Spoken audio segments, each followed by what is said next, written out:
بسم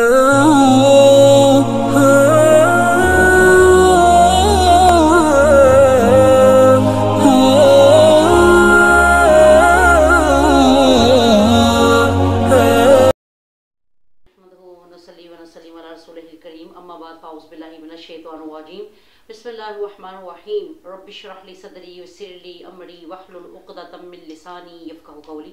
عظیم مذہب کے عظیم پیروکاروں، السلام علیکم طبتم۔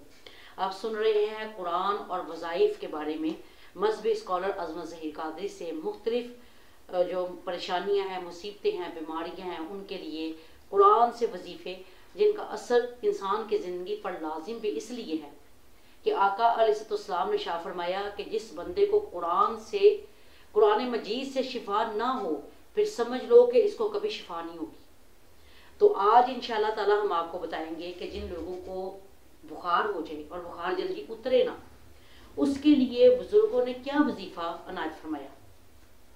حضرت خواجہ معین الدین چشتی علیہ رحمہ نے شاہ فرمایا کہ جب کسی کو بخار ہو جائے اور بخار جلدی نہ اترتا ہو تو دراصل یہ دوزخ کی گرمی سے حصہ ہے جو مومن کو دنیا میں پہنچتا ہے، کیونکہ آقا علیہ السلام کے فرمان کے مطابق انہوں نے ہماری رہنمائی فرمائی اور کیا کہا کہ اس کے لیے ایسا کریں کہ پانی پر فجر کی سنتوں اور فرضوں کے درمیان، اگر تو آپ پہلے اٹھ گئے ہیں، ٹائم ہے، تو پہلے آپ سنتے پڑھ لیں۔ اس کے بعد آپ نے کیا کرنا ہے کہ 41 مرتبہ پانی پر آپ نے سورہ فاتحہ الحمدللہ رب العالمین پوری پڑھنی ہے، لیکن اس کے آخر پر آپ نے آمین نہیں کہنی۔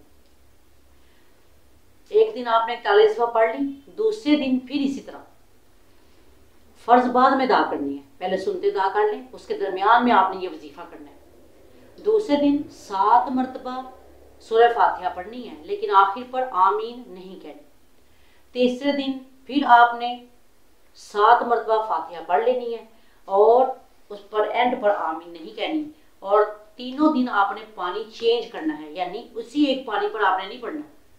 41 والا جو پڑھا وہ پانی مریض کو پلا دیں، پھر دوسرے دن آپ نے جب 7 مرتبہ پڑھا وہ بھی مریض کو پانی پلا دیں، تیسرے دن بیمار کو پھر پانی نیا پلائیں، تو انشاءاللہ تعالی اللہ تعالی اس بندے کو شفاء کاملہ عطا فرمائے گا، اور جس دوا سے اس کو فائدہ ہونا ہوگا وہ دوا اس بندے تک پہنچ جائے گی۔ صرف آخر پر آپ نے آمین نہیں کہنا۔ اور اگر آپ تھوڑا لیٹ ہو گیا ہے، نماز کا وقت ختم ہو رہا ہے، تو پہلے نماز ادا کر لیں، پھر فرضوں کے بعد آپ جو ہے یہ اس وظیفے کو پڑھیں اور آخر پر آمین نہ کہیں۔ انشاءاللہ تعالی اول و آخر درود پاک 11 مرتبہ پڑھنے سے اللہ تعالیٰ اس بندے کو شفاء کاملہ عطا فرمائے گا۔ اس وظیفے کو جو خواجہ معین الدین چشتی علیہ رحمہ نے شاہ فرمایا، اس کو ضرور آزمائیں، کیونکہ اللہ تعالیٰ نے اپنی پاک کلام میں بڑی شفائیں رکھی ہیں، اس کے اندر بڑی شفا ہے۔ اب اس کو ضرور آزمائیں اور دیکھیں کہ اللہ تعالیٰ کس طرح اس بندے کو شفاء کاملہ عطا کرتا ہے۔ اللہ تعالیٰ ہم سب کو قرآن مجید پر عمل پیرا ہونے کی توفیق عطا فرمائے۔ وما علینا الا البلاغ المبین وبلغنا رسولہ النبی الکریم الامین۔ تو آہا یاسین۔